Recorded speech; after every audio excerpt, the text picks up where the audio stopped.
Polda Sumatera Utara mengambil alih kasus kematian janggal Bribka Arfan Saragih, polisi yang diduga tersangkut kasus penggelapan pajak kendaraan di Samosir.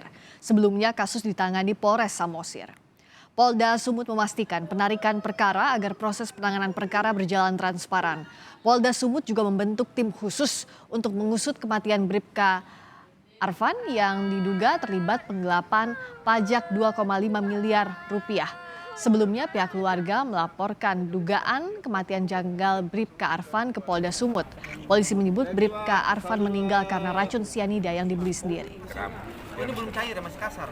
Jadi secara komprehensif tim ini menggali, mendalami, menyelidiki peristiwa-peristiwa dari penggelapan pajaknya, kemudian kematiannya. Itu. Pada 31 Januari 2023, Polres Samosir mengungkap kasus penggelapan pajak yang diduga dilakukan Bribka Arfan Saragih sejak tahun 2018.